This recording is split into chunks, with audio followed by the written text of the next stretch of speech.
Good morning.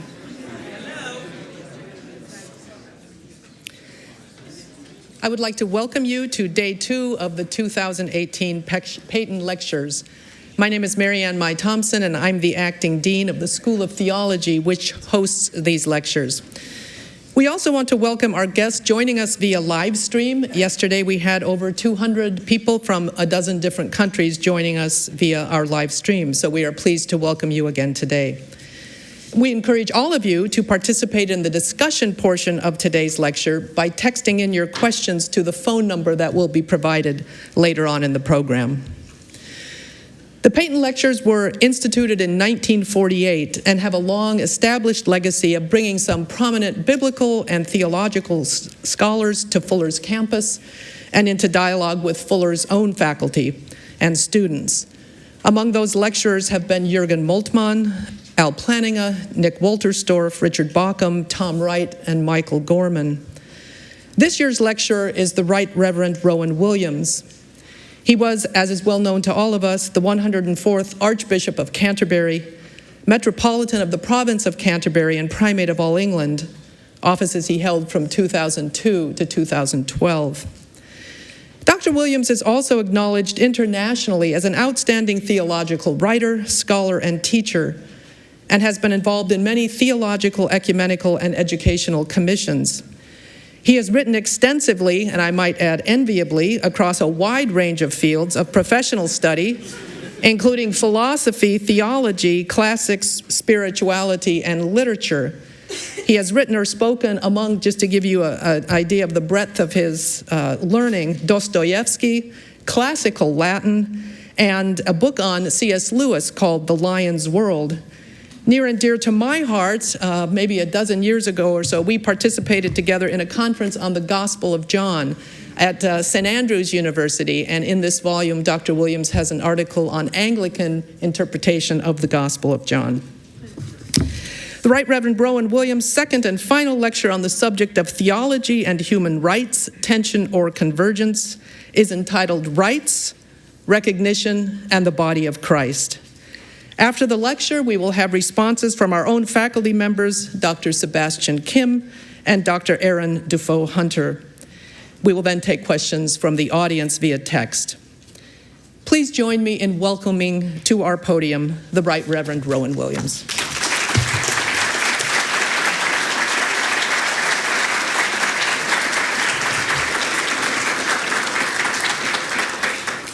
Good morning, everyone.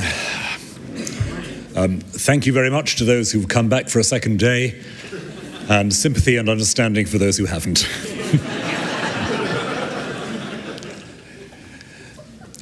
Now, for anyone in the Jewish Christian tradition, the question of what is owed to human beings in virtue of their humanity has a paradoxical double answer.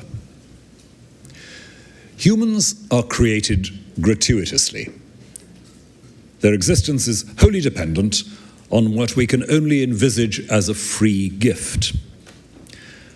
And likewise, the event of healing or restoration, which overturns the consequence of humans' self-destructive histories, is a matter of gratuitous generosity. The language of obligation or indebtedness only works one way. God owes us nothing, we might say. Yet, Scripture hints at a more subtle perspective. God's creation may be gratuitous, entirely free, and yet it arises out of God's eternal wisdom. It is consistent with the kind of God that God is. So, for example, Proverbs chapter 8 depicts not only the making of a world of consistent processes, but the making of creatures who will respond to and align themselves with divine wisdom. And divine wisdom itself, we're told, delights in this aspect of creation. God's act of creating is an act that sets in being a reality that's both independent of God, in the sense that it is no part or element of divine life, and yet is at the same time expressive of that life and suffused with its energy. So, to press the point a little bit further, this means that when God shows love and mercy to human beings, it is for God's sake, not merely theirs. God honors God's own self-consistency and fidelity by showing compassion. Abraham in Genesis 18 and Moses in Numbers 14 appeal to God to keep the divine promises and not to allow anyone to impugn God's capacity and freedom to bring to pass what has been promised. They appeal to God to act for God's sake. Ezekiel 36, 22 to 23 presents God as saying that God will act not for the sake of the chosen people, but for the sake of my holy name. That's to say, God acts to honor or uphold the divine pledge to what has been created, and most especially the divine pledge to God's people. God, we might say, honors God, gives God's self what is due to God in preserving and forgiving human selves. And Christian scripture takes this a stage further. It identifies the peacemaking gift that restores relation between God and humanity, the gift or offering that is adequate to God's majesty, with the sacrifice of the incarnate divine word, which alone can give God what is God's due. Romans 5 and Hebrews more or less everywhere. The fundamental doctrines of creation and redemption affirm that God is bound to the human creation because God is bound to God. And so, what is due to human creatures is what God does to uphold God's own divine gift and election. You may perhaps begin to see how this might connect with an approach to human right. Because this, which I've just outlined, is the basis for the entire scriptural doctrine of justice. The jus, the right, the lawfulness, I-U-S or J-U-S, depending on your spelling, the jus that belongs to any person, or indeed any created subject in this context, is whatever secures, heals, or restores its place in the interrelated pattern of what wisdom has brought into being. And this is grounded in the conviction that in every aspect of creation, God creates what is in some sense congruent with God's own life, so that the flow of life from God to creation is in full harmony with the flow of life within divinity itself. The right of creatures, including human creatures, is in effect continuous with the right of God. The rationale of God's own being, we might say, the justice or the justness that is God's very life, God's claim to selfless attention and responsiveness. So a theological approach to rights might begin with an understanding of what creation itself entails as it's depicted in Jewish and Christian scripture. And it's filled out further by our understanding of redemption in Christ. God releases in creation that gift which is acceptable to God, the gift which is God's own love for God, passed through the medium of created selves. Above all, of course, the created self in which the Word is incarnate.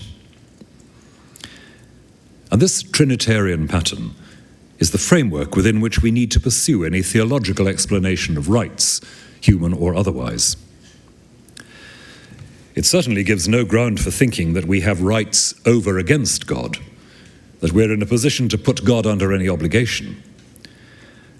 And yet it's not wrong to say that God, in the very act of creation, in the relation of creator to creature, has made it to be the case that creation is rightly and justly worthy of attention, love, and selfless response.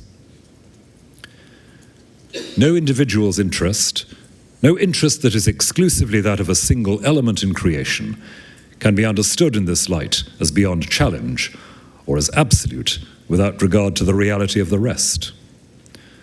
There is always an other to be seen and contemplated and practically loved. And equally, no individual's authentic interest is ultimately dispensable, negotiable, or alienable. There is no scale of value allowing us to make moral defenses for ignoring any particular participant in this created totality of interwoven attention and building up, which is the effect of the work of divine wisdom. Hence, it's right to say that rights language in a religious setting is about the sacred. And hence, too, the notion that the infringement of rights is the ultimate expression of revolt against the sacred. Understanding the word sacred as designating that dimension or level of created existence which is inaccessible to human power. That dimension which is, as I've suggested in other places, always outside the scope of any finite individual's grasp or project. The dimension in which the other is already related to what is more and other than my own ego. The recognition of the other person, or the natural feature of the environment or whatever, the recognition of the other as a creature, a reality depending on and related to more than my ego and its agenda, that is the primitive generator of any theologically rooted notion of jus, of right. And this, I think, has a very significant implication for our language about human rights, which is that treating it as a question of law alone misses the point. We touched on this yesterday. Recognition is a cultural skill or habit. And an environment in which right is primarily a legally enforceable entitlement, rather than the consequence of a cultural acknowledgement, will deliver something less than a religiously or even morally sustainable model of rights. Cultural acknowledgement means a habitual mode of seeing or imagining another as occupying a place comparable to your own. Not because you've got the same experiences or even the same capacities as another, simply because you share a twofold positioning in relation to the Creator and in relation to the rest of an interwoven system of finite agencies. And I think this is a potentially significant point in thinking afresh about rights. Ascribing rights to another person, or indeed another element in the world, isn't about recognizing some decisive aspect of their identity which bestows a title to respect. If that were the case, we should be in danger of arguing about which claimants to certain rights had priority over others, according to the degree to which they possessed certain privileged features of humanity. No, the foundational recognition is of another active presence within creation, which, because it expresses some dimension of the Creator's self-giving in creation, must be treated primarily as the bearer of that gift from the Creator, a presence in which divine communication is occurring. And that's why, as I hinted yesterday and I've argued in other places, that's why I think the ground of rights is the presence of the body itself, as an irreducible, inalienable place from which we make sense. My body is the location of a unique point of orientation. And that's a phrase I take from the great Catholic philosopher and martyr Edith Stein. A unique point of orientation, which modifies and helps to define all other such points, and so by its very existence shapes the meanings that can be constructed and shared among finite agents, and above all, among human agents. The body, as a place of orientation, the place from which we start making sense. Now, I don't think this implies, though John Milbank has argued that it does, that this leaves us with an abstract equality for all individual agents that's beyond any mediation. Quite clearly, the body's role as part of a network of shared sense-making and reciprocal gift means that the one thing we're not dealing with is a set of mutually isolated agents with identical claims. The universality and equality of the right, the jus, envisaged in this perspective is simply the fact that all created agents stand on the same footing in respect of their creator. Thus, they have an equally firmly grounded claim to be seen and understood as carrying the divine gift. As we saw in yesterday's lecture, this is entirely compatible with a continuing shared discernment as to how the distinct gift of each is respected, nourished, and equipped. Milbank is also critical of the idea that the body's liberty to say what it means to say is no more than a version of the Enlightenment appeal to the freedom of the adult rational mind as the basis of rights, recast as a bare freedom to be. But I think this is to misread the argument. A body's freedom to communicate isn't the freedom to plan or strategize as a reasoning individual. It's something more primitive. It's the freedom to enact what it is, to be actively what God has made it to be within the network of creation. Yes, it is indeed a freedom to be, understood as the freedom to exercise the intelligible form of life which it embodies within the complex of created beings. I'm summarizing here some of John Milbank's criticisms of earlier work of my own on human rights, which he describes as an incoherent hybrid. And it's part of an argument with John Milbank going back some 40 years. But I think that he's right to this extent. I am consciously looking for a bridge between a theologically formed account of the basis of rights and some aspects of modern rights language, insofar as the theological account I've been outlining here does indeed assume that it's not nonsense to speak of a personal liberty to explore and articulate an understanding of your identity as one, not the only, aspect of a fully developed rights doctrine. If part of the distinctive character of human finite agents is self-awareness and conscious speech, then even if it's not a defining characteristic, such that its absence would stop you recognizing a human being as such, a person of restricted mental capacity, a person with dementia, an unborn or pre-verbal child, and so on, the presence of this characteristic would indicate that the free and intelligent exercise of these abilities is a good, and a specifically human good, in the eyes of the Creator. Our freedom to articulate who we are and enact what we are is not an optional extra, nor is it simply an invention of liberal modernity. It's not that our rational linguistic capacity, our ability to say and enact, makes us worthy of respect. As we've seen, there's no particular characteristic that does that. But if that capacity for, let's call it self-presentation, is present, then respecting a human agent is respecting that capacity. And I don't think that's necessarily as incoherent as John Milbank suggests, nor is it operating within a completely different theological frame from the classical discussions of Aquinas or Boethius, which I mentioned yesterday, in respect of the nature and dignity of the finite person. But, as yesterday I hope made clear, it is important to develop a rights doctrine that's more than a rootless assertion of individual dignity as conceived by the modern West. And this means connecting it to a biblically inflected view of divine justice.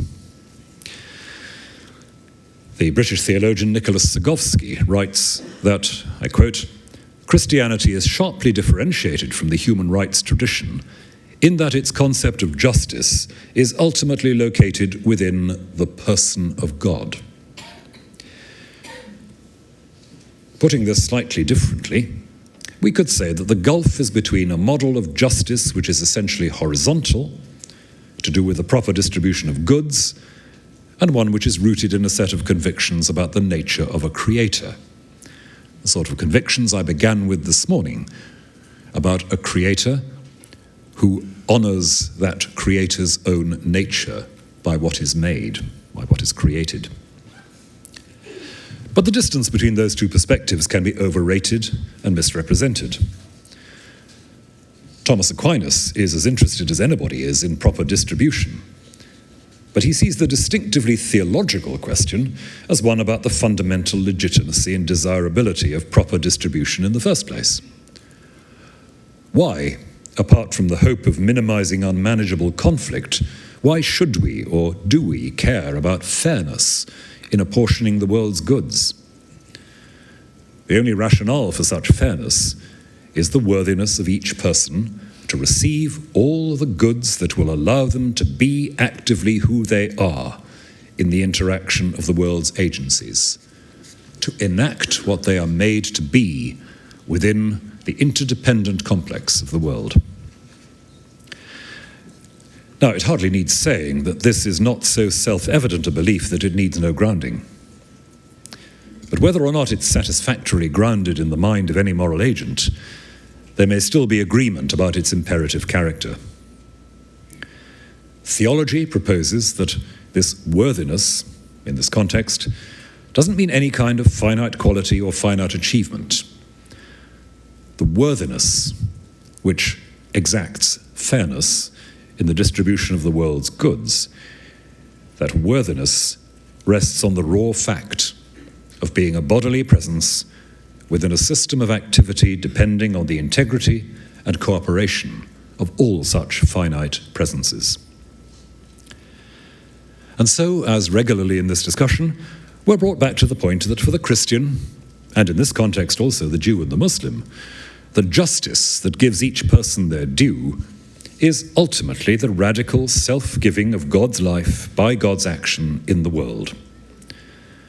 And for the Christian, most specifically, in the just action in which Christ gives his life to the Father as the only gift from the finite world that is adequate to what God deserves.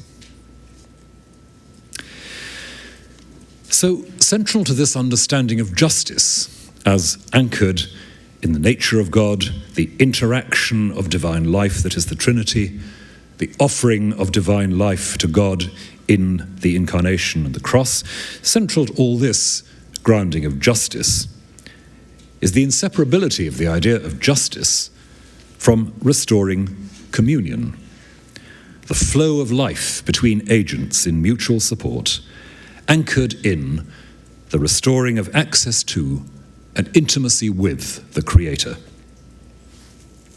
Daniel Bell writes at the end of a strikingly original discussion of Anselm's Theology of the Atonement that the justice of Christ's self-offering is not in its adequacy as the payment of a debt, but in its effect as renewing the communion of humanity in God.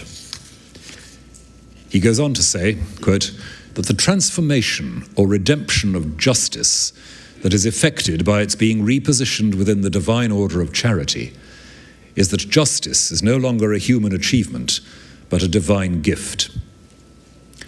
And Bell notes that in Aquinas, the treatment of justice follows directly on the treatment of charity, of love. And Bell also observes, developing St. Augustine's argument in The City of God, that this perspective connects justice with the activity of liturgical worship.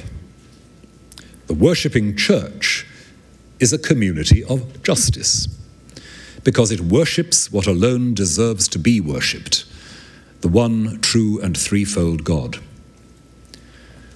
The giving to God of what is God's right is uniquely, definitively accomplished in the life and death of Christ. This in turn establishes the community of belief which in and through Christ gives God what is just in its worship. Above all, in the Eucharistic share in Christ's self-offering. And this act of just worship secures communion between the persons worshipping, and thus a state of communal justitia, justice, in the community. All receive their right because all are giving God God's right. Augustine says, indeed, that the person who is given over to idolatrous worship is deprived of their right, in that they're deprived of their appropriate relation with God. The Church is therefore, in this perspective, the focus of all human right, in the sense that it realizes in its practice what is due to human beings, and enables and nurtures them in the exercise of what is most properly theirs. When we are restored to God in worship, we're enabled to serve one another rather than ourselves. And that renewal of the ability to serve one another rather than ourselves is our ultimate right. It's the liberty to be at the disposal of others for the common good. The liberty to be what we're made to be. So I think that gives a new turn to the familiar argument developed by Roger Rustin and others that a Christian understanding of human rights depends on recognizing the image of God in one another. As we saw yesterday, Roger Rustin insists that relation and responsibility are bound up with a theologically defensible doctrine of rights. But we can go further. In the events of Christ's life and death, we have said, God gives to God what is due to God. Christ, as perfect image of the Father, gives the Father what is due. He recognizes and honors the Father's right. He satisfies the Father's claim. And in so doing, Christ gives humanity its due as well, by releasing humanity's capacity to be just, to be in the right with God, delivering God's right to God. And that implies that realizing the divine image is as much about acknowledging as about claiming right. Living justly is the exercise of our right, and the service of the neighbor's right is an aspect of our own right. Now that's more than the commonplace of balancing right with duty or responsibility.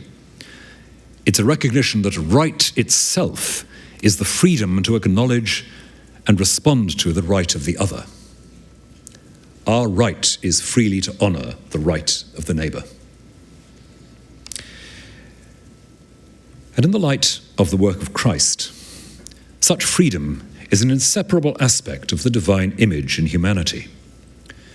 A freedom that's not a matter of indeterminate choice, what I unkindly yesterday called the Walmart view, but the appropriate capacity to exercise what is our proper human task, the intelligent and imaginative nurture of our created environment, human and non-human. In other words, if we associate the divine image with human rights, it's not only to say that the image is, so to speak, a passive thing, which has to be recognized and respected. It's to say that the image is an active ability, the freedom to enact what we are. And that's perhaps what's implied in the wording of St. John's Gospel, when it speaks in the first chapter of Jesus conferring on human beings the exousia, the authority to become children of God, the authority and right to be justly aligned with the divine action towards creation. Living as God's image, or as God's adopted child, is living in a justice, a justitia, which entails an unbroken circulation of recognition and honor, with all that follows practically from that. So we are, I think, gradually assembling a set of resources for thinking Christianly about human rights. But there's just one further point touched on by Roger Rustin that I'd like to clarify before we proceed. Rustin notes that some kinds of universalizing language about rights have the effect of actually removing rights from the other, particularly from the cultural stranger. You remember that yesterday we looked briefly at Ruston's account of how John Locke justifies the confiscation of land from barbarians, especially Native Americans. Ruston points to the way in which a prescriptive account of human rationality can lead to the conclusion that others who don't share our rationality somehow forfeit their right, especially their claims to land. So universal norms can actually be used to disenfranchise indigenous peoples and cultural others because they've failed to show the right kind of responsibility to and for their environment. And in that context, as we were reminded yesterday in Clifton's response to my first lecture, the universalizing implication of the gospel can be potentially violent or potentially liberating. If, I quote from Ruston, if we cannot decide beforehand how others should be like God, a commitment to universal rights and inalienable rights involves the dimension of allowing others to speak for themselves, which takes us back to my earlier point about the body and the communicative liberty of the body. I cannot decide in advance how somebody else ought to be like God. I simply have to listen and look first, and let them speak. In this wider context, it ought to be reasonably clear that we're not here talking about just a variant of liberal principles concerning freedom of speech. The liberty to declare one's own perspective in action as in words is a much more weighty matter. To say, this is where I am, where I come from, what I see from here. It's hard to see how we can avoid a repressive model of common good or universal justice if we don't allow space for this, which is why I hold on obstinately to this dimension of communicative liberty as part of what we mean by human right. And that, again, isn't just a bland affirmation of social pluralism. The point of the recognized right to be heard in the common conversation is that a fully mutual social project may be furthered, not just an acceptance of diversity in itself. Roger Ruston's phrasing is helpful. We can't determine in advance what the likeness of God in another will be exactly. But it is the likeness of God that we seek to discern. And similarly, we can't determine in advance what a diverse but reconciled and collaborative society would look like. But it's diversity held together in cooperation that we seek to build. The answer can't be to eradicate diversity. So in this connection, the liberal affirmation of legitimate plurality in society needn't just be an idle modern fashion. It can be thought of as an element in the appropriately complex life of a just social order, which doesn't prescribe in advance exactly what right of contribution each agent is free to exercise. It lets itself be taught that in the actual exchange of social life.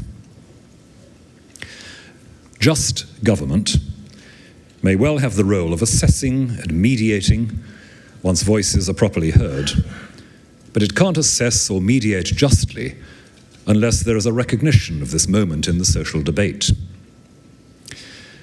As we know, there are popular, irrational, sentimental trivializations of this rhetoric of finding a voice and demanding to be heard. But that doesn't mean that there is not a perfectly serious moral and theological case for defending this aspect of liberal rights language. The marginal, subaltern, or suppressed voice of women, indigenous persons, persons of color, those living with disability, sexual minorities, or whatever. Such a voice needs attention, and we should be concerned to make sure that skepticism about universal rights discourse doesn't have the effect of seeking to silence such voices all over again.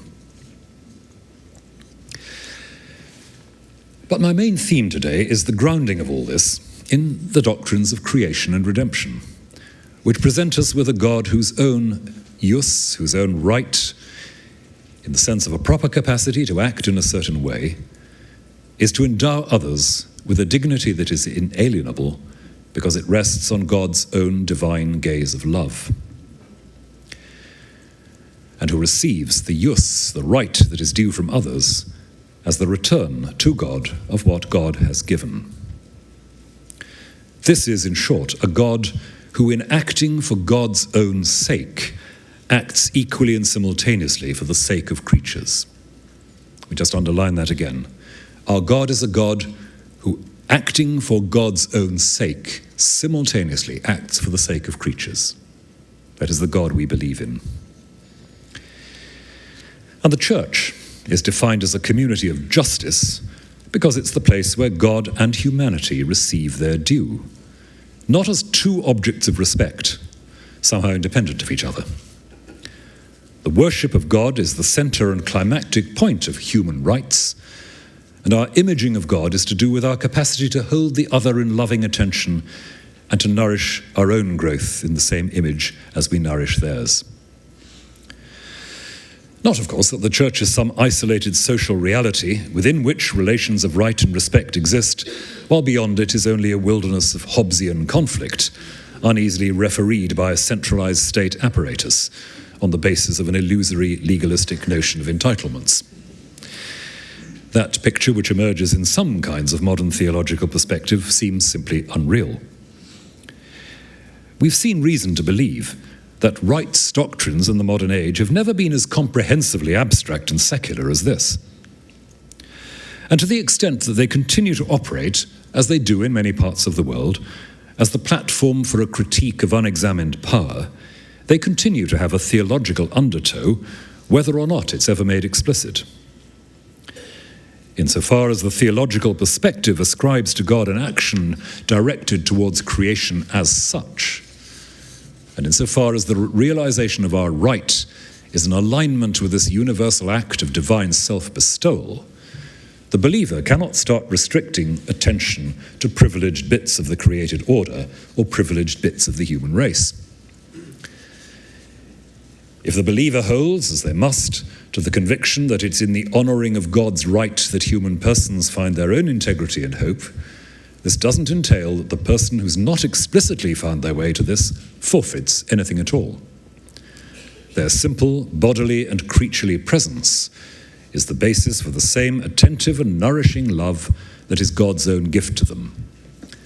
The anchorage of human rights in the act of a creator and in the mutuality of the body of Christ can't mean any weakening of the universal reach of this justitia, this justice, anchored in God acting for God's sake. So unless we allow some sort of convergence along these lines between the theological tradition and the discourse of human rights, I think we're going to be stuck with, on the one hand, a theological account which fails to find any traction in the real world of contemporary legal and social argument, especially in the context of acute repression and inequality, and on the other hand, a secular rights discourse which is forgetful of its history and so incapable of looking at itself critically. The language of rights was learned and refined over a long period. And if you take nothing else away from these lectures, that's worth bearing in mind. It took time to learn how to talk about rights. Even when that language has been dominated, or at least heavily marked, by the sort of rationalism and conditionality that Ruston finds in John Locke, or by the more obvious contemporary myth of the self as consumer or customer, it retains the capacity to unsettle what we have to say about power, and to direct us back to what we might call the moral density of finite reality, and especially of embodied persons. This, I think, is where the languages need to converge. The theological perspective I've outlined here is itself framed as a question to easy or complacent models of power, in that it affirms a God whose power and freedom are directed entirely towards the being and well-being of what is not God. God honors God by honoring what is not God. So that what is not God comes increasingly to carry the meanings, the words of God, supremely in the Word made flesh, and and in the gift, the self-gift of the Word made flesh to the eternal source, the Father. And our alignment with this, and so to our entry into our right, involves a challenge to our own conception of our power as individuals and communities, and reimagining power in the divine image. Critics of modern rights discourses who point out that they seem to privilege the power of an individual to demand what is intrinsically and non-negotiably theirs and theirs alone have a point. Right as a pure individual power of self-determining is not only an abstract but a perilous idea, pushing us back towards the Hobbesian war of all against all. But rethinking power as freedom to share or to bestow what is most proper to us, that is the image of divine creative engagement, allows us to situate rights language in a framework that's not fundamentally oppositional. And the crucial connection to the always prior and inaccessible self-bestowal of the Creator allows us, I think, to do justice to John Milbank's concern that violation of right is most adequately seen not as a variety of legal tort, but as a kind of sacrilege. Quote from Milbank, "To see a face contorted in pain distorts nothing less than a theophany." Now, there's an important essay by the Australian theological ethicist Sarah Bachelard, which I've discussed in another place, which argues that it's this reference to the sacred that makes the language of rights morally urgent. In these lectures, I've been cautious about accepting too readily the powerful critique of the entire discourse offered by some major contemporary voices in theology. But I'd grant that probably the most important element of that critique is its focus on the imaginative weakness of some sorts of talk about rights. And it's that imaginative weakness that John Milbank and Sarah Bachelard alike are underlining in their talk about the sacred and about theophany.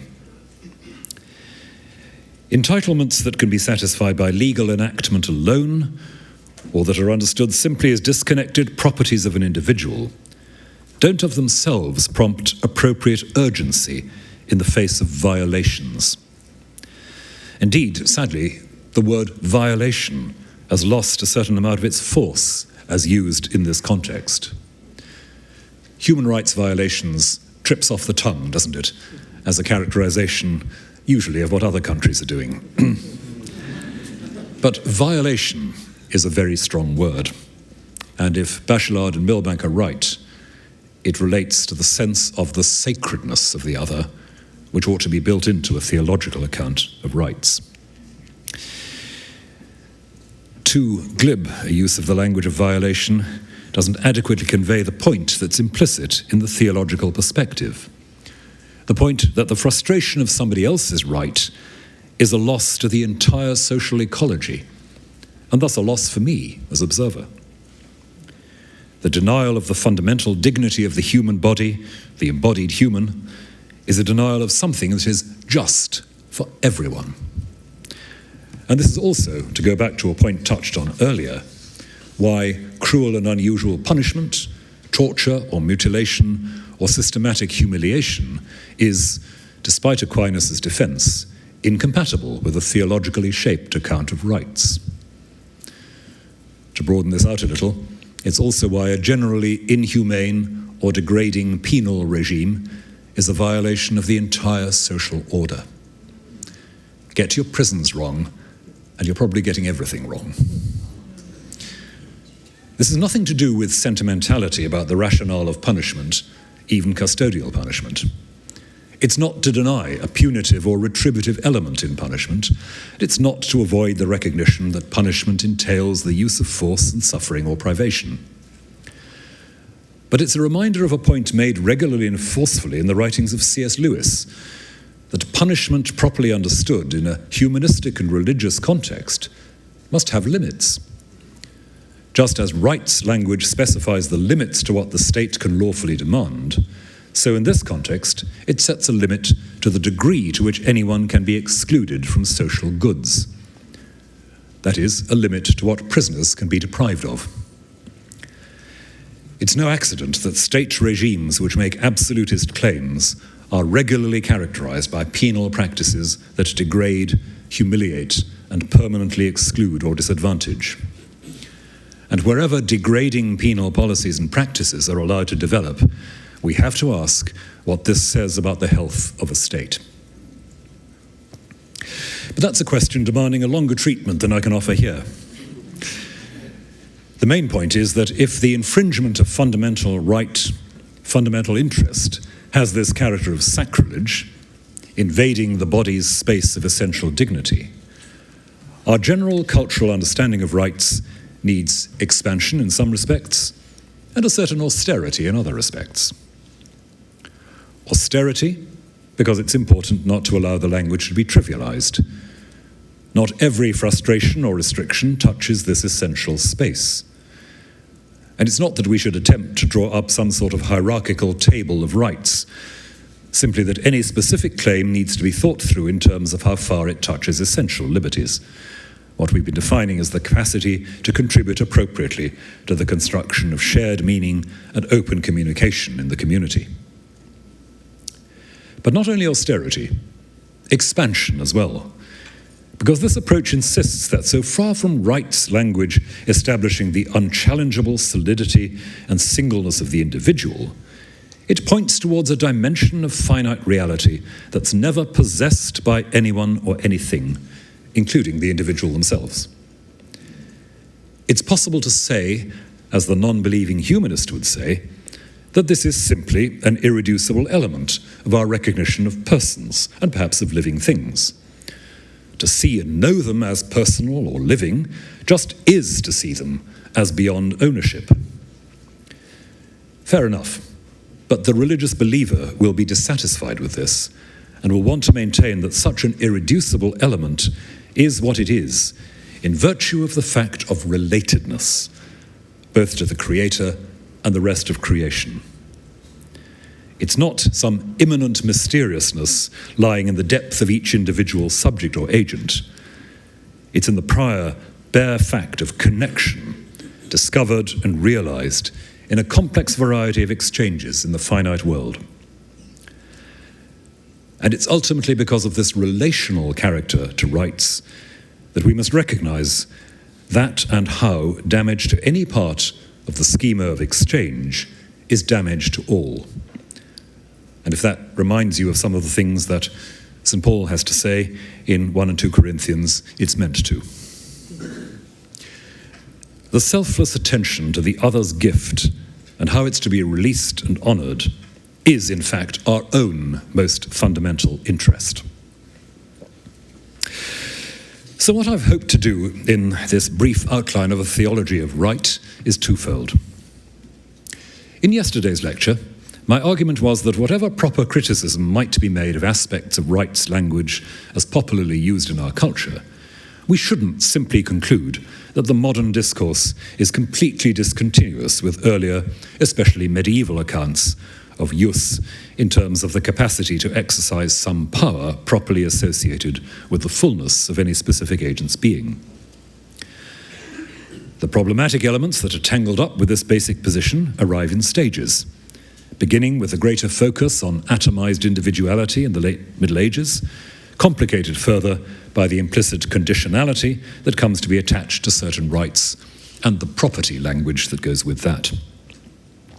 It arises from a reading of theories about property and usage that's both legalistic and finally incoherent on any serious universalist grounds, but which has obvious practical advantages for expansionist and aggressive cultures, like English colonial culture of the 17th century.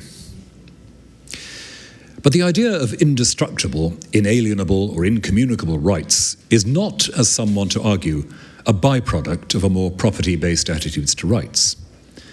It has, I've argued, a long pedigree going back to the earlier Middle Ages.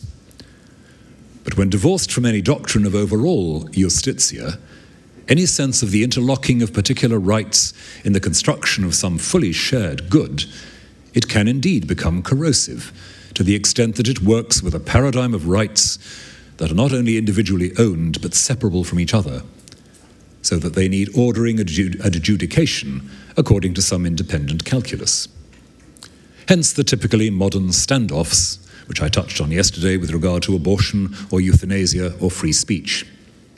The question is whose right or which right legally prevails, rather than a consideration of how fully shareable social goods may emerge from decisions about specific claims to exercise powers. A claim to exercise properly human powers in a way that's ultimately destructive of shared goods is not legitimate or rational. And to allow such a claim, legally or only culturally, is in fact to damage the individual's right by damaging their relation with the human community in relation to which alone their own right has meaning or substance. But neither the Universal Declaration of Human Rights nor the actual practice of human rights law simply colludes with these adversarial individualist assumptions. And that needs to be recognized if we're not to make theological discourse about rights something isolated from and opposed to the concrete discussion of rights issues in contemporary settings, where it still does something of the job that medieval conceptuality has in view, that is, resisting absolutist models of sovereignty. Today's lecture has tried to delve a bit more deeply into the theological roots of the discourse by connecting what we say about human rights more directly with biblical and doctrinal themes, involving the ideas of divine justice and divine jus. Central to this, I've argued, is the biblically rooted conviction that God gives God what is due to God in and through the life of creation, and supremely in the life and death of Jesus Christ. Our own right, our own jus, is what God has already established and honored in the very fact of creation, understood as the diversity of finite participation in divine wisdom. And while we don't in any sense merit the gift of the incarnate word and wisdom, the incarnation and the atonement that the incarnate life effects are the way in which God pays God the honor that is due to God, both in the respect shown to the integrity of the created order in the incarnation and in the radical and uniquely adequate self-offering of created life to God in Jesus' sacrifice. To be in Christ is to be a sharer in this justitia. And for human beings to bear the image of God and to be restored in Christ in the greater fullness of this image is to be a sharer in God's honoring of God in and through creation, as well as to believe oneself honored and served by God's loving regard. So instead of a somewhat clinical picture of right balanced by responsibility, we can see right itself as a matter of creative calling to contribute to the building up of the neighbor and the global neighborhood at every level, which confirms the intuition that recognition of right is a way of acknowledging the sacred, that which we cannot own and must always approach in humility and wonder. And central to the recognition of right is the acceptance of the claim represented by the embodied presence of the neighbor, the other, human and non-human. A theological rights discourse begins in reverence for the body as created, but it also opens out what createdness itself means in terms of God's self-bestowal and self-love through the medium of the otherness of the world. Finally, but not least importantly, all this is inseparable from the theological critique of power and of any possessive approach to the reality we inhabit and share. Adequately conceived, rights language should be the opposite of a philosophy that enshrines property ownership as the paradigm of our relation with the material world. And it should continue to do what both the medievals and the drafters of the Universal Declaration had in view, to challenge the belief that a political institution could claim absolute ownership of human destiny, including conscience. This is very far from being a justification for the kind of anti-state rhetoric that regards state intervention as an affront to individual liberty. It's exactly the kind of binary we have to get beyond. Rather, it's an appeal to the state to understand itself not as a sovereign power over against the individual, but as the guardian and mediator for the various kinds of primary social groupings in which persons are nurtured and enabled to exercise their own power to share in active, transformative social living, so that the state's monopoly of violence and enforcement of a single law for its citizens are not manifestations of sovereign license, but aspects of the state's role as protector of diverse communities and broker in their relations. At a time when the definitions of democracy seem less clear than once they did, and where there is heavy pressure in many parts of the world to take the shortcut of populism and authoritarianism, it's more important than ever that we have a doctrine of human rights that's grounded in more than narrow, conflictual ideas of entitlement.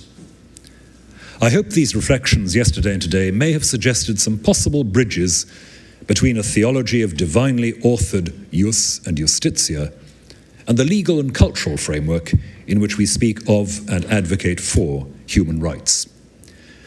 70 years on from the Universal Declaration, the world is, to say the least, no nearer securing itself against the abuses of power that declaration intended to root out.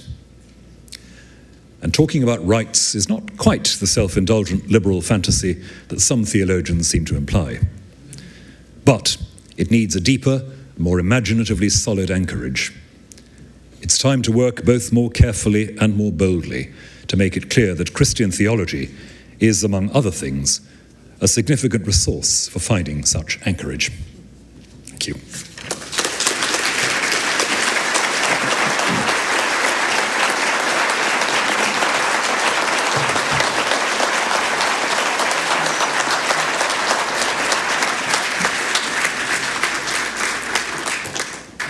Once again, we will take a 5-minute non-break in which I encourage you not to wander off, stand up, stretch, greet your neighbor, and we'll reconvene 5 minutes from now for our respondents.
to begin to reconvene, please. So please find your seat. Find your seat, please.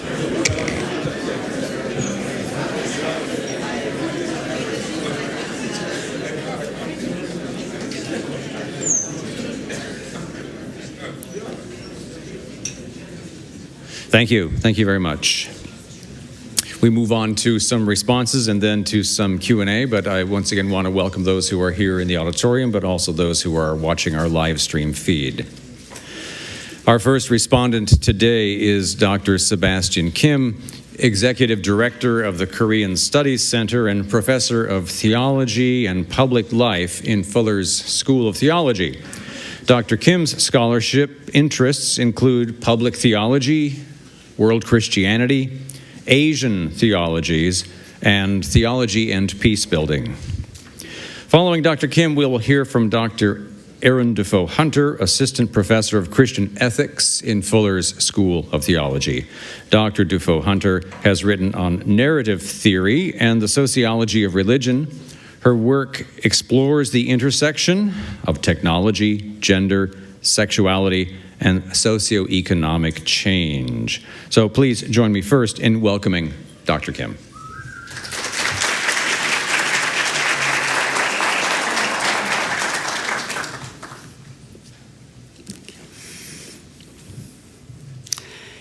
When Dr. Williams gave a lecture on civil and religious law in England at the Royal Courts of Justice 10 years ago, it attracted a great deal of attention from not only lawyers and people of religion, but also from the general public. The lecture was sophisticated, very sophisticated, and contained long sentences, in some cases stretching to 10 lines. So the Guardian newspaper decided to run a commentary for the general readers. The left-hand column had Dr. Williams' sentences, and the right-hand column gave what the journalists thought the meaning of the sentences could be. Well, this lecture is not an exception in that it demonstrates Williams' concentrated and profound thoughts on the subject. I must say that I had to read the written draft at least twice carefully in order to understand and to respond to this lecture.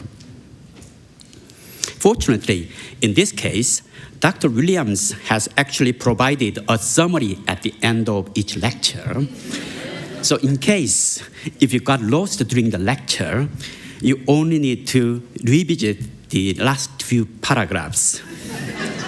I'm sure you all follow and you understand perfectly well, but just in case. Williams' treatment of any subject brings us into his deep theological insight, and we come out feeling much enriched with a sense of the complexity of the topic, and yet we appreciate his profound and deeper level of engagement. So thank you, Dr. Williams, for sharing your careful scholarship with us this morning. What I appreciate most from Dr. Williams' insights in this lecture is twofold. First, having established his idea of close connection between rights language in secular and theological contexts, he expanded further on the notion of right within biblical and doctrinal discussions, and touches on the idea of divine justice and divine use. In his clear argument on the divine wisdom in the discussion of rights language, though God doesn't owe us and is not bound by any human request, justice is God's divine pledge, and for God's sake, because he is bound to himself. Therefore, we and all creation are, quote, rightly and justly to be seen as worthy of attention, love, and selfless response, unquote. He also emphasized the importance of the recognition or cultural acknowledgement in this discussion by connecting this with the divine justice. According to his understanding, the close connection between God's justice and right doctrine lies in the just action in which Christ gives his life as the only gift from the finite world that is adequate to what God deserves. I quote him. The second thought or second insight I appreciate is that in his support of Augustine and Aquinas, justice is a divine gift and not a human achievement. So the quote, "Worshipping church is a community of justice because it worships what alone deserves to be worshipped, the one true and threefold God," unquote. Williams rightly points out that giving to God what is God's right is accomplished in the life and death of Christ, and that all receives their right because of God's giving. In his argument for establishing the divine doctrine of right in relation to prevailing secular discussions, Williams argues that recognition of the image of God in each other is vital, since the divine image is as much about acknowledging as about claiming use. He argues that the recognition of right itself gives the freedom to acknowledge and respond to the right of others. So in my view, he is correct to say that the associating the divine image with the human rights is a demonstration of active ability. Now, while I very much appreciate the theological insights of the lecture, I would like to raise some questions from the points I raised above. First, when relating to justice and Christian community, Dr. Williams mentions that the worshiping community is a community of justice, and the worship of God is the center of the concept of rights. I believe that the doctrines of justice and rights should be discussed side by side, but as we learn from the message of the prophets and the epistles, the people of God do not always act justly. It is too much to assume that the church is defined as a community of justice, I quote him. As John DeGruch argues, the prophetic tradition provides the vision for justice for the oppressed, poor, and other victims of the society, so that all people are equally respected as bearers of God's image. And the God of Israel is consistently seen as a God of justice, and his people ought to be just. The prophetic traditions demonstrated that justice is an ultimate theological concern, and not only a penultimate moral concern, and that acting justly is the very heart of knowing God. However, that message of justice has to be addressed first to our Christian community, because while knowing God's will, we often do not do justice. That these two aspects of knowing and doing do not always go together is perhaps the very heart of the message of the prophets.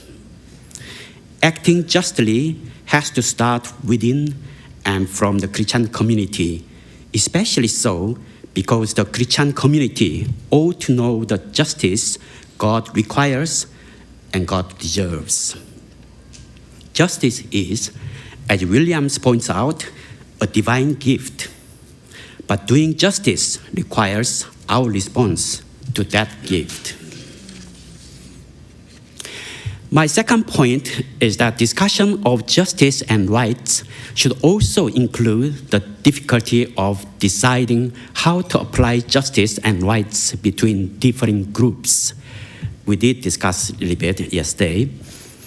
Often what matters is not the content of the idea, but rather its ability to sustain a sense of solidarity toward others and the pursuit of the common good. As Walter Gemelli argues, justice and rights are required in the Hebrew Bible. Justice, rights, as required in the Hebrew Bible are not the equal treatment of all members of the society or blind justitia. It is understood as an aspect of the divine demand for compassion towards the weak and the poor. Here, the concept of justice in the Hebrew Bible is different from a philosophical concept in that it is never an abstract discourse on the nature of justice or seeking some imagined ideal society. Justice in the Christian scriptures is taking care of the victims of unjust systems, including minorities, the weak and oppressed. Moreover, it is the natural outcome of a right relationship with God, and indeed, our due to God for what God is, as Williams points out. As far as I can see, the Christian scriptures do not provide a systematic approach to the concept of justice, but prioritize the questions of why justice is important and how to practice it. Third, Dr. Williams concludes that Christian theology provides a significant resources for the overall discussion of human rights. I fully agree with that. However, I'm wondering whether his comments are too cautious and whether Christians should boldly say that Christian theology, in spite of different interpretations and emphasis, embodies the notion of rights, not only because of theological understanding of God's nature and the Imago Dei, but also because they are the natural outcome of being in Christ. This can also be asserted on the basis of the socio-political and economic manifestation of Christian churches in history, despite their weakness and shortcomings. We can think of the English Quakers and evangelicals who campaigned for the Anti-Slavery Act in England, and Mennonites and Quakers in the USA who advocated emancipation, of Martin Luther King Jr. and the civil rights movement, of anti-apartheid movement initiated by Christian church leaders in South Africa, and the Truth and Reconciliation Commission led by Desmond Tutu, of Oscar Romero and his dedication to the poor and fight against the military oppression in El Salvador, and Pandita Ramabai, who dedicated her life for the widows and orphans in the North India. These are a few examples of well-known figures, but we do know that there are numerous cases of Christian involvement in defending justice and the rights of others. Lastly, since Dr. Williams mentions the Universal Declaration of Human Rights, I would like to point out that Christians played a significant role in establishing this. As we all know, toward the end of World War II, Christian leaders raised concerns about human rights in international politics, and there was a consensus for an international Bill of Rights, which would have a universal base and be acknowledged by all nations. Christians in the West were actively involved in promoting and drafting the bill. Furthermore, while endorsing the other rights, they insisted on the right of religious freedom, as stated in the Article 18, which affirms the universal right of the freedom to change and to manifest one's religion or belief in teaching, practice, worship, and observance. By ensuring that religious freedom was counted as an integral part of human rights, Christians provided an anchorage for the human rights discussion in human dignity in the image of God. Dr. Williams urges that we should discuss human rights more carefully and more boldly. He has provided clear and careful hermeneutics for the relationship between the theological doctrine of use and iusgetia and the legal and cultural framework for rights. The challenge before us is how do we Christians repent of not giving God his due of justice and right, both as individuals and as a community when the theological mandate is clear to us. Furthermore, how do we boldly demonstrate and practice human rights from a Christian standpoint for the sake of justice and the rights of others? I have ventured to make some suggestions along these lines. Thank you once again, Dr. Williams, for your thought-provoking lectures and the challenge you have placed before us. Thank you.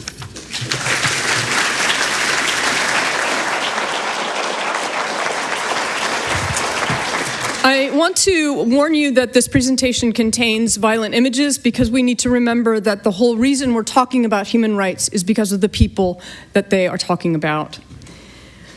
It is an odd thing to be arguing against someone like Rowan Williams, a man whose prose, poetry, yeah, you could just laugh at that point, right? A man whose prose, poetry, stories, and theology not only are intellectually stimulating and beautifully wrought, more importantly, they nudge, cajole, and beckon us to Christ. But what I propose is that the eloquently articulated, thickly Christian account he offers of human rights provides a warrant for questioning any convergence of ordinary human rights discourse with theology. He displays the very reason we must be wary of his confidence in rights language and remain unapologetically, staunchly theological in our words and work for God's justice in our little corner of the universe, wherever that may be. And we must recall that the Universal Declaration of Human Rights and the proliferation of rights language over the 70 years that arose because of the horrors of modernity that enabled brutality on a scale previously unimaginable. It was the wholesale slaughter of God's people, God's chosen people throughout Europe, Jews who with few exceptions were handed over by Christians to other Christians who placed them in death camps. This is the moral horror that provoked the Declaration. We cannot so intellectualize rights that we ignore that this is what the powers of darkness and the shadows of destruction unleash in the world. Forces that require active resistance by the people of God and by all people made in that God's image.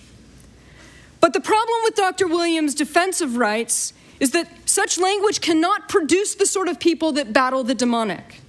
How do we know this? For starters, my own nation pressed for the Declaration in 1948, and the morally proud signees returned to a land of segregation. These are all from the 50s. A nation built on slavery and on land taken from Mexico, as well as native peoples against whom we committed the newly minted crime of genocide. All this with little sense of irony and a will to repent. Instead, we USers saw and continue to see ourselves as the civilized who fought and continue to fight the good war. While lynchings continued, profits soared through questionable labor practices, the state invaded other countries and interfered with their right to sovereignty, etc. Throughout the bloodiest of all centuries and into the 21st, we tell other nations that they should become democratic like us, with our belief that all men are created equal. The Universal Declaration of Human Rights and rights language founders not because the UN is a weak instrument of accountability, although it clearly is. It is shocking how few people have been tried for human rights violations amidst war crimes and drone strikes. As Dr. Clark noted, the vast majority of those so tried are non-Western and non-white. Just take a look at the court. It is not merely that the United States openly flaunts the supposedly inalienable rights of others through enhanced interrogation techniques, and in doing so joins 150 others signatories of the Declaration of Human Rights, who also torture as it suits them. Whatever does an inalienable right mean if it does not mean freedom from such brutalization? Human rights falters then because law cannot make the culture Dr. Williams acknowledges we need to form people with the virtues and sensibilities to secure these rights for others. Untethered from a robust story, rights are harnessed for our atomistic and nationalistic greed. They fail to shape us into people capable of resisting our persistent fear that always malforms us for neighborliness. Untamed anxieties remake us into the image of the Pharisees who do not desire or take joy in the mercy that God requires of us. Williams' lectures are examples not so much of a good argument for human rights, but rather why Christians should receive the bodies of others, even the body of the enemy, as a gift. Consider for a moment Williams and others enamored with rights who consistently cite the civil rights movement as evidence of the power of rights to serve justice. Let me suggest 2 points that should make us sober about such confidence. First, the civil rights movement resisted evil not primarily by making reasoned claims about the right not to be discriminated against on the basis of race, rights already asserted in the second article of the Declaration passed in 1948. Instead, the civil rights movement altered the U.S. landscape by drawing on our moral intuitions, including by shaming us into reform. And I'm about to show you a picture, and the reason that I picked this particular picture is you will see Mamie Bradley Till Bradley standing behind her son. She chose not to have her son's mutilated body covered over in the casket, insisted on an open casket, insisted that the world look at this photo. That is why I chose this photo, because she chose this, actually in obedience to the voice of the resurrected Christ that gave meaning to her son's suffering.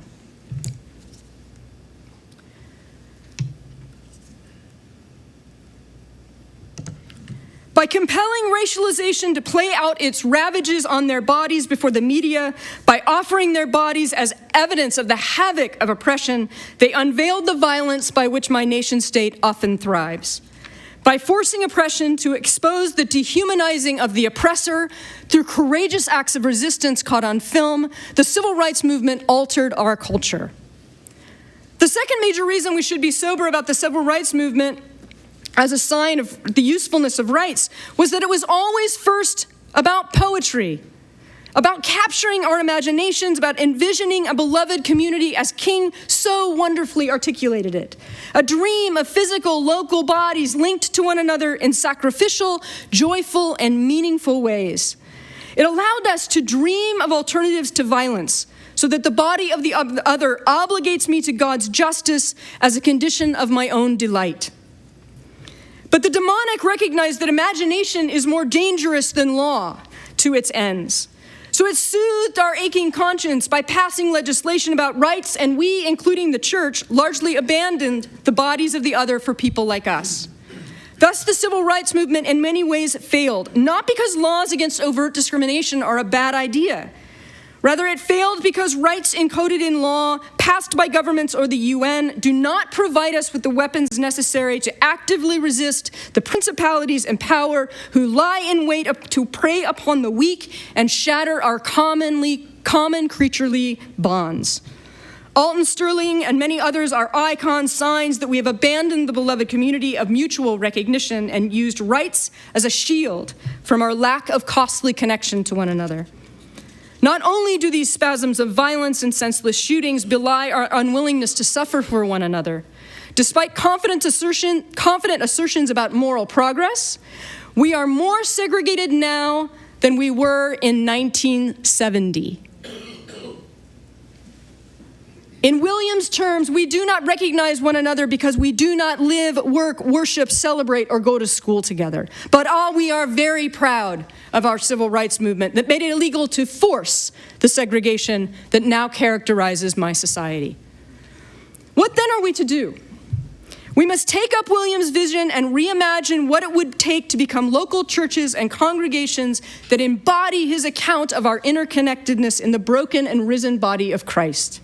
We must foster an imagination freed from the chains of merely secular and dangerously vacuous proclamations of rights and enact costly connection to one another for our flourishing.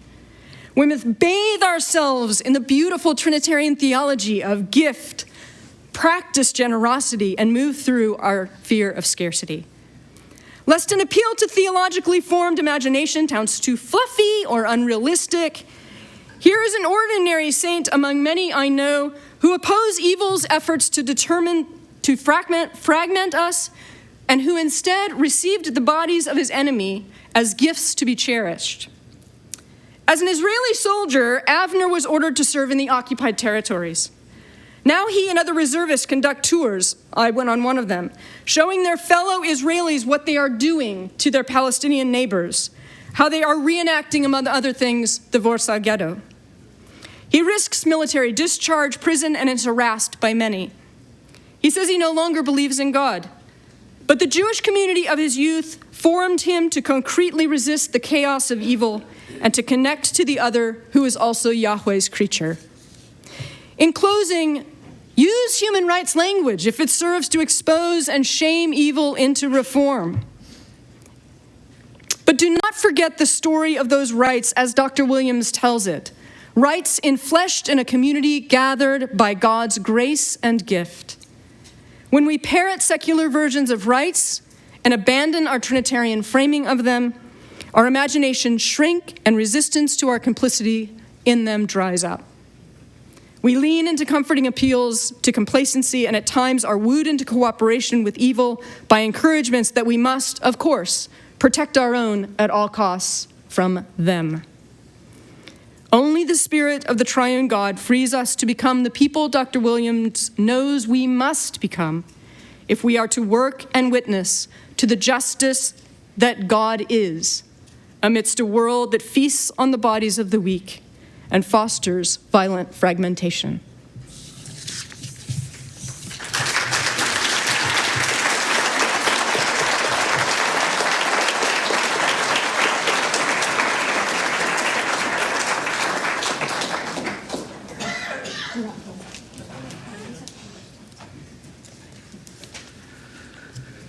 Thank you so much, Erin and Sebastian, for some deeply searching challenges and extensions of the argument. I'll be very brief in response, though, as yesterday, there's a great deal I would love to spend more time on. One or two things, not quite at random, but in a sense, both respondents have picked up the fact that words about these subjects are not what we should be focusing on. That's blindingly obvious, and I fully accept that. That in fact, it's easy to use, as Erin put it, to use rights as a shield, to make the discourse of human rights something which becomes self-congratulatory, self-protective. We care about human rights, you or they don't. And that's where I couldn't agree more strongly. The theological, strictly theological universalism that a Trinitarian and incarnational theology gives us is an essential part of our critical engagement with rights discourse. That I hold on to the legitimacy and usefulness of rights discourse in the face of this doesn't mean that I believe such a discourse is in itself formative of a moral perspective. Rather that it's a complex, imaginative moral perspective that seeks to distill itself in the language of rights in ways that do provide some tools for naming, for challenging, and for resisting. And as I said at the end of yesterday's lecture, there are those contexts in the world where such a vocabulary is a necessary part, I think, of resisting dehumanization. The heart of the question here is what actually motivates us to become persons who enact the right that I was talking about, the right to serve, the right to align with God's rightness. And that's indeed an issue about the kind of communities we're seeking to create. It's indeed an issue about the poetry, the imagination, the beloved community, and the battle against the demonic. And in a sense, what I heard in Erin's response was something of St. Paul's own agonized wrestling with law and right. the law is good and holy and just, says St. Paul, and it doesn't actually do anything. Because it's only the gift of God's presence and God's active justitia which makes the difference and makes the community. And then very briefly, just one or two other points that I heard. Sebastian raised the very important question of applying justice and right to different groups in a way which wasn't simply to do with abstract equalities. And having touched on that here and there in the lectures, I take the point that that is a crucial challenge.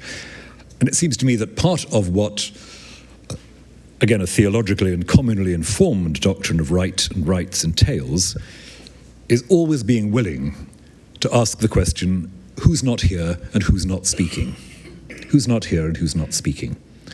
That is a question which ought to be a kind of reflex, a natural reflex in believing communities. Because if we can't ask that, we take it for granted that some absences and some silences are just natural, just the way things are. And educating a community which imaginatively responds to this is educating people, I think, in that question, who's not here, who's not speaking. One final point to something Sebastian said about the role of religious freedom in the Universal Declaration. I've quoted many times in recent years a saying of the great 19th century English liberal Catholic historian, John Acton, Lord Acton, professor of history at the University of Cambridge. And Acton, mostly remembered for his famous dictum about all power tending to corrupt and absolute power corrupting absolutely, Acton also said the foundation of all political liberty is religious liberty.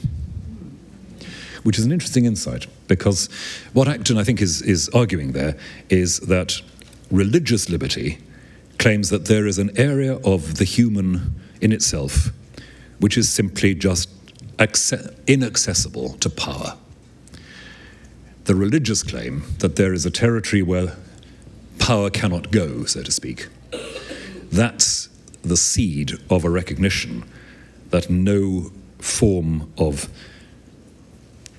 political hegemony is final, all-controlling. And I think that's probably an insight we need to excavate and elaborate on these days, when sometimes the secular world seems to regard religious freedom as a bit of an embarrassment when other political freedoms are under discussion. And we could do with a little bit of a reminder, again, of how we learned this language of right and freedom, and the significance of religious freedom in the defining of political freedom. But there we are, just a few thoughts in response. Thank you so much for your comments.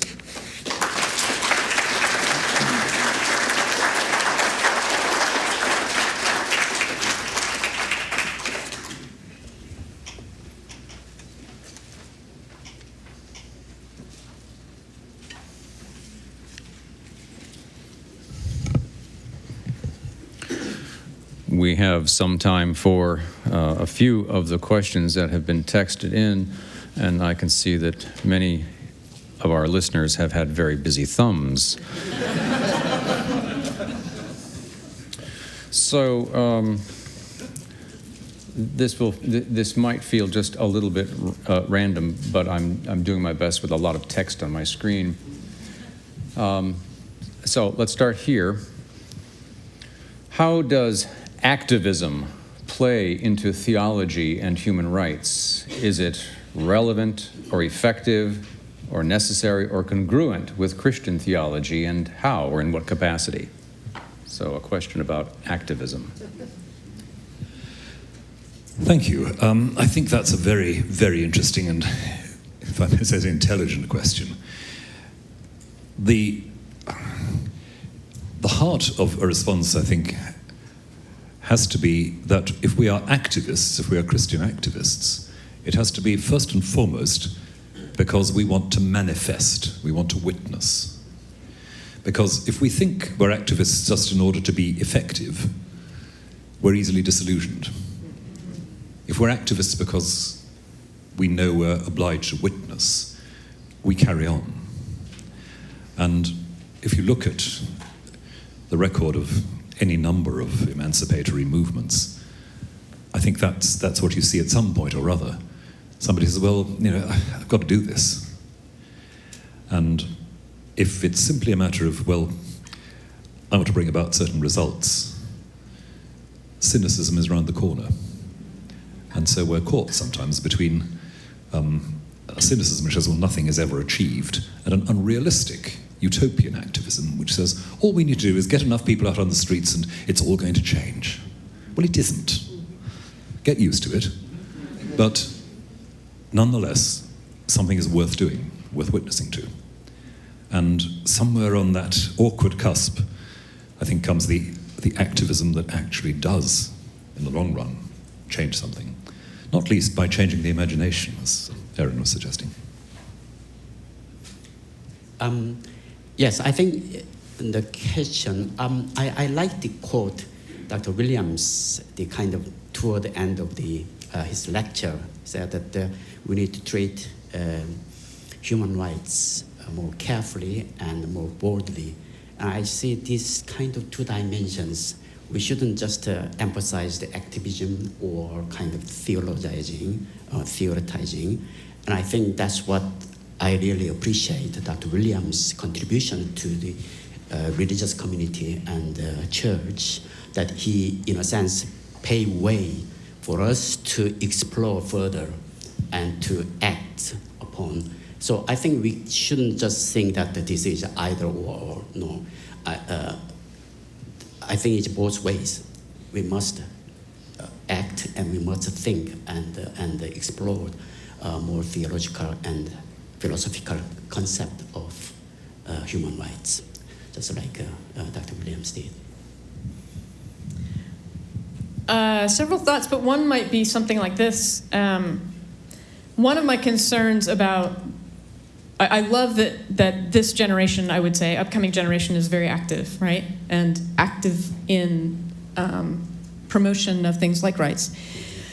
The danger, I would want to say, make sure your activism, make sure our activism, when someone says, well, where can I find a world like that? You can say, oh, come and see. If we can't say, come and see, you can sit at a table with people who live into this reality, then I think our activism belies a vacuousness that is utterly dangerous for our souls. But if we can say, come and see where this is what I'm talking about, this is why I'm holding this sign, then I think that's something quite different. All right, another question. The founders of the American Republic were keen to delineate God-granted rights first and foremost to protect citizens from excesses of government. So in that light, please comment on the relevance of this concern as it relates to your vision of human rights, and in particular, on the relevance of the protection of property rights, another early American preoccupation, and whether there is any theological basis for such a set of rights for the purpose of securing material blessings for rich and poor alike. So focusing on rights, but property rights.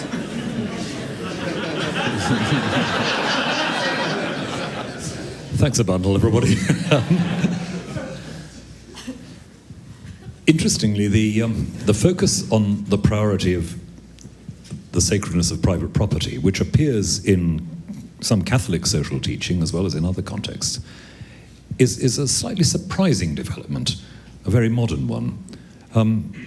That someone should be protected from the illicit confiscation of what is lawfully theirs seems fine. Somehow reifying that as the protection of private property, as if property owning were the essential mark of civic dignity.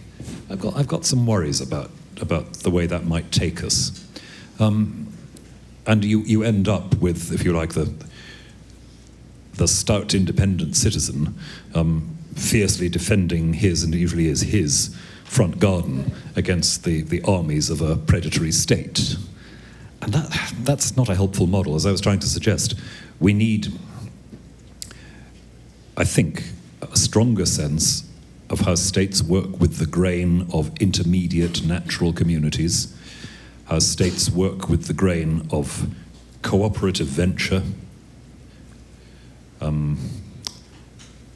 Yeah, so that we don't simply see that characteristic modern standoff between individual and state. It's true that a lot of, particularly 18th century thinking about this, does turn on protests against what was seen as a predatory state.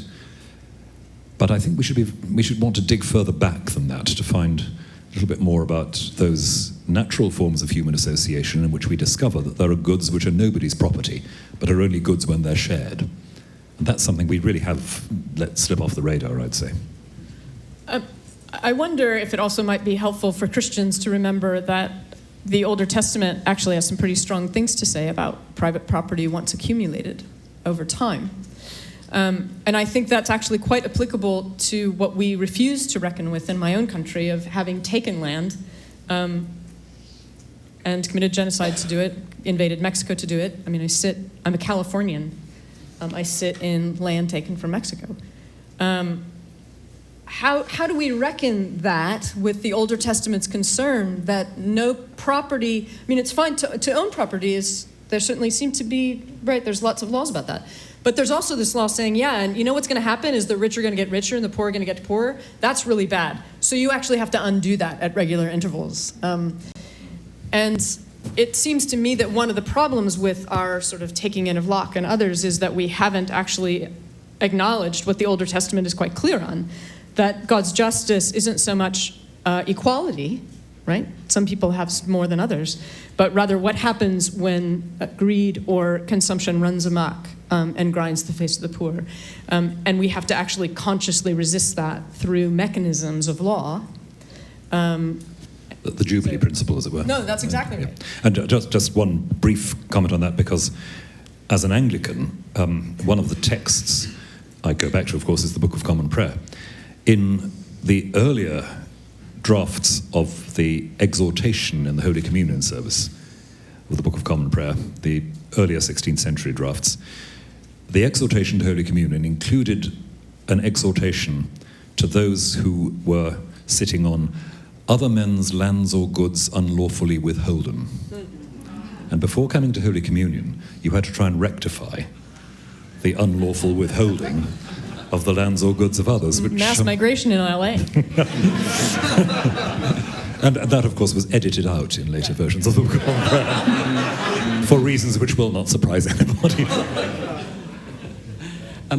I don't have much knowledge on this country at the moment, but in my experience in India and South Korea, we do have a struggle of these land issues and so on, and many people are, many Christians are involved in the providing the cases for the advice for the law and so on. But I just would like to quote the John de Crucis idea of Christianity provide a kind of a democratic vision as well as democratic system.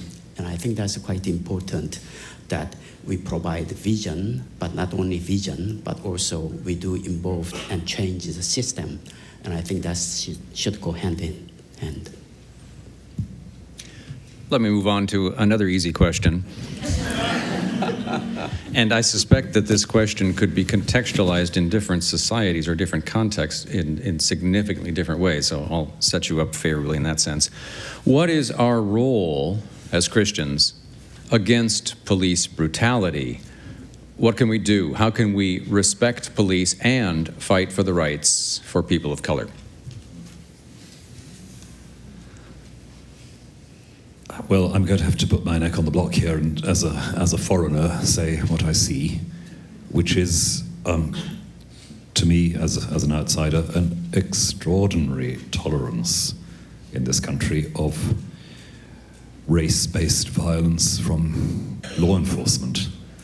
It's not peculiar to this country, and we're not innocent of it in the UK, but I find myself baffled by the level of apparent non-concern over this in some circles in this country. It seems to me that if law enforcement is not manifestly, visibly, uncompromisingly egalitarian in its exercise, the entire legitimacy of a society is at risk. And let me give you a dramatic, but not, I think, entirely irrelevant example. Part of what paved the way for fascism in 1930s Germany was the franchising, the privatizing of law enforcement in the 1920s in Germany. Militias, vigilante groups, many of them under the auspices of what became the National Socialist Party, assuming in various areas, with license from local government, a kind of franchise to administer the law, that is, to intimidate opponents. It's notable how quickly things slipped in the 1920s and how that paved the way for the absolute collapse of lawfulness, public lawfulness, in the 30s. That's the abyss into which we have to look. And I say we, meaning democracies in general, not pointing the finger and not simply saying, oh, we could all turn into Nazi Germany tomorrow. It's not as simple as that. But we need to look at the diagnosis of how societies lose their hold on lawfulness. And that's one of the ways where law enforcement ceases to become a manifest public good and is franchised, in effect, to people defending interests.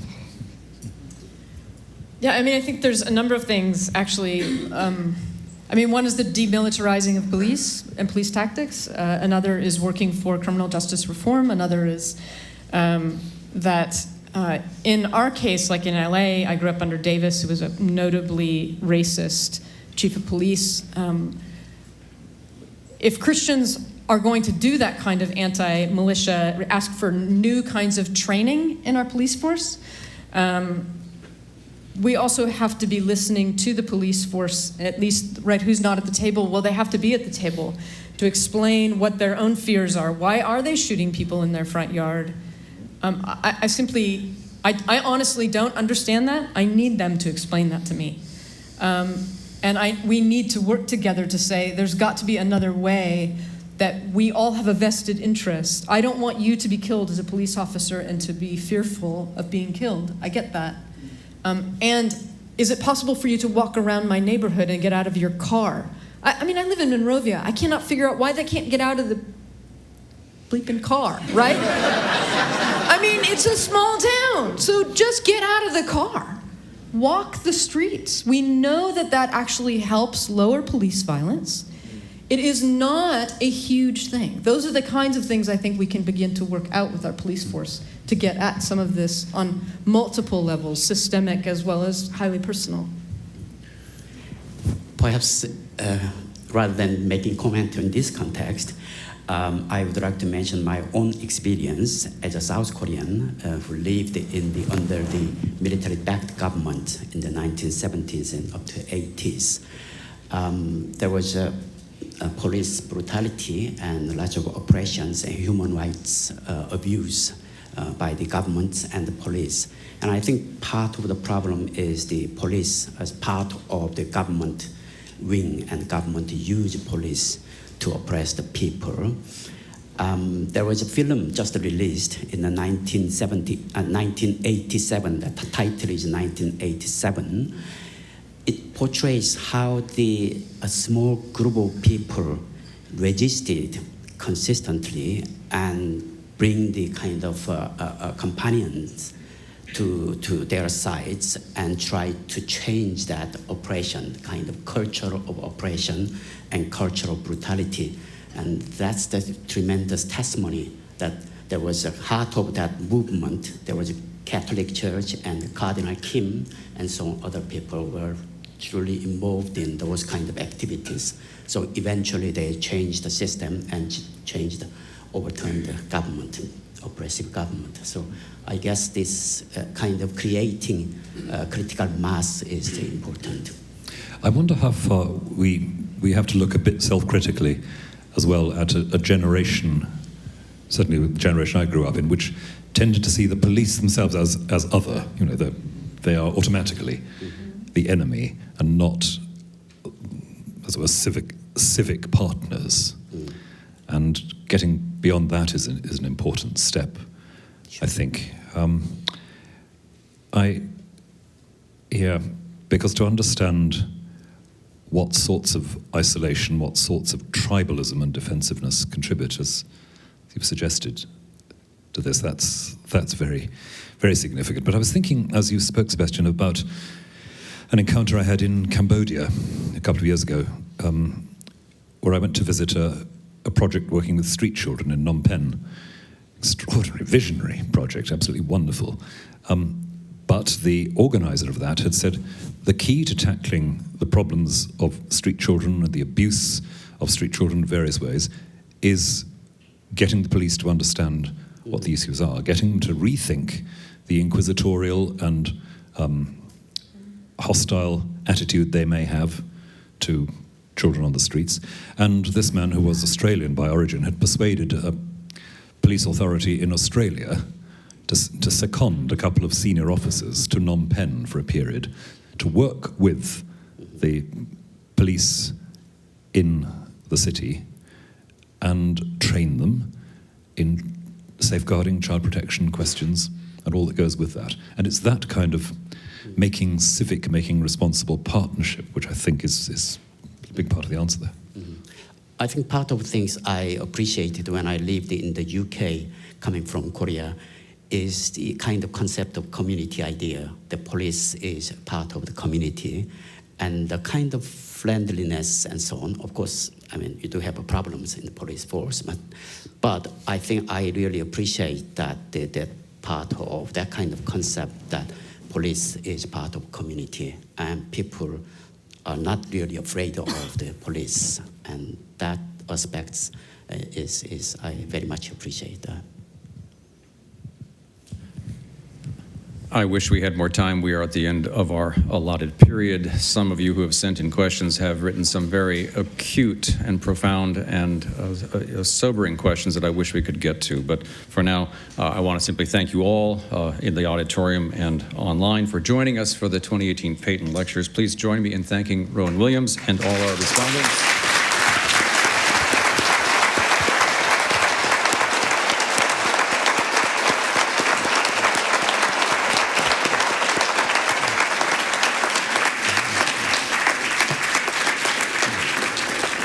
If you have registered for the prospective student luncheon, please gather outside the auditorium at the registration area. Again, thank you all.